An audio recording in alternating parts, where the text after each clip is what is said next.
Good morning masih menemani aktivitas pagi hari Anda. Nanti siang siapa yang kepikiran sudah makan bakso? Aku. Memang enak ya siang-siang makan bakso, apalagi kalau pedes gitu ya. Nah, memang ya selain bakso daging sapi, bakso aci ini ternyata juga banyak digemari oleh pemburu kuliner. Karena memang rasa dan teksturnya itu yang berbeda. Iya, betul. Nah, di Garut, Jawa Barat ini ada bakso aci yang dimodifikasi dengan isian tulang rangu di dalamnya. Jadi lembut di luar, terus dalamnya ada kriuk-kriuk, betul, gitu dari ya, tulangnya. tulang muda itu. Nah, kalau misalnya udah makan gitu kan enaknya tuh ngopi. Nah, nyeruput kopi Nyeruput kopi. Tapi biasanya nih para pecinta kopi susu ada racikan nih yang sangat unik di Tasikmalaya. Sebuah kedai kopi yang mengkombinasikan konsep ngopi di sawah dan juga wisata ternak kambing etawa.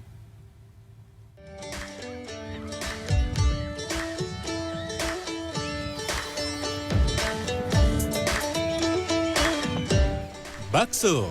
Ya, menu sejuta umat ini disukai berbagai kalangan, mulai dari orang dewasa hingga anak-anak.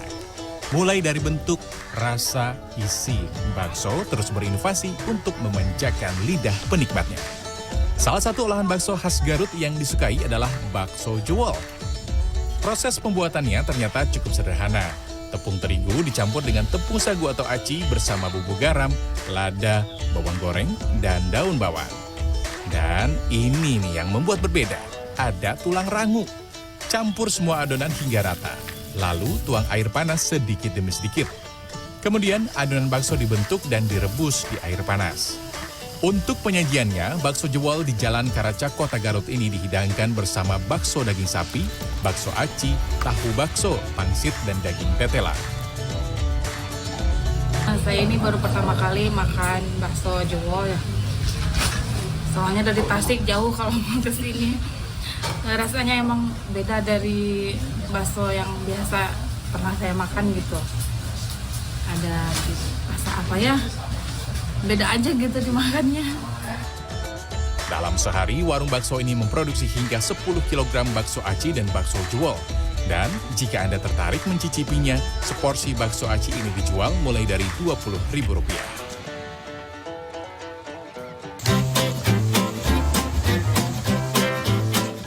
Kenyang mengisi perut, saatnya melepas dahaga dengan seteguk kopi.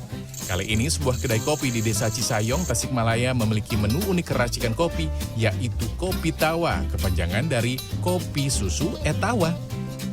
Kedai kopi ini mencoba mengombinasikan konsep ngopi di sawah dan wisata ternak kambing etawa. Sebelum menikmati kopi, pengunjung bisa melihat proses memeras susu kambing di peternakan etawa. Agar susu steril, kemudian dipanaskan dalam suhu 70 derajat Celcius, kemudian dikemas dan dibawa ke kedai kopi. Ada dua menu andalan di kedai ini, diantaranya es kopi susu etawa dan kopi latte etawa yang dinamakan kopi tawa.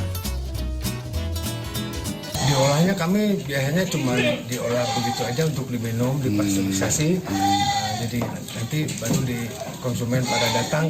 Dikolaborasikan dengan kopi kira-kira seperti apa nih? Ya bagus lah, seperti bikin cappuccino, kopi latte itu kan banyak manfaatnya daripada susu yang lainnya. Lebih bagus lah susu kambing ini kan. Dua menu kopi tawa ini kini digandrungi oleh para pecinta kopi. Diketahui selain untuk meningkatkan stamina, susu etawa juga rendah lemak. Tim Liputan CNN Indonesia. Masih tentang kuliner ya, di Sukoharjo, Jawa Tengah ini terdapat makanan khas roti yang ada sejak tahun 1922 hingga sekarang, yaitu roti Widoro. Ya, roti ini ya terbuat dari telur bebek begitu ya. Terus kemudian paling enak dinikmati sama secangkir kopi atau teh yang tehnya tuh nggak usah pakai gula. Tehnya tuh teh pahit gitu. Karena rotinya udah manis biasanya. Rotinya udah manis gitu. Dan roti ini tuh harganya murah meriah banget. Berapa tuh? 6.000 sampai 8.000-an tuh udah dapet rotinya. Dan memang rasanya tuh luar biasa gitu ya. Selain cita rasa yang klasik dan roti khas ini, roti ini juga ternyata mampu bersaing dengan roti-roti modern di era sekarang ini. Jadi nggak kalah saing pokoknya, pasarnya tuh tetap ada. Betul.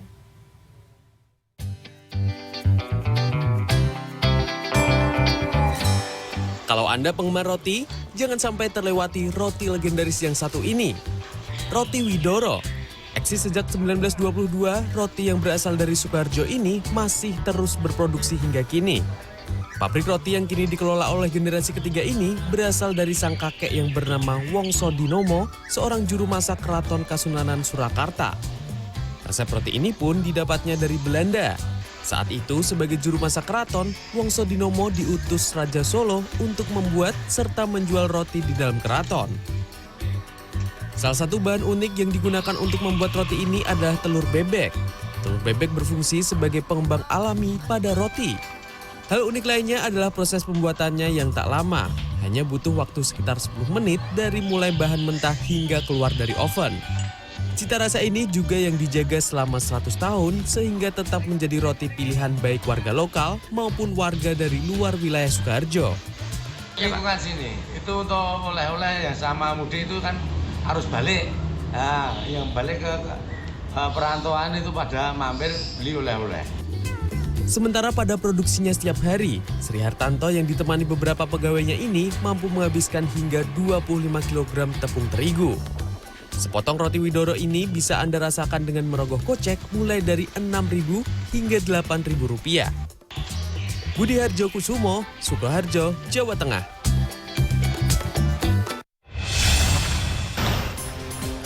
Usai jeda kami akan kembali dengan informasi Ridwan Kamil yang kembali bertugas sebagai Gubernur Jawa Barat. Kira-kira apa saja ya agenda dari Kang Emil ini? Selengkapnya kami hadirkan usai jeda, tetap bersama kami.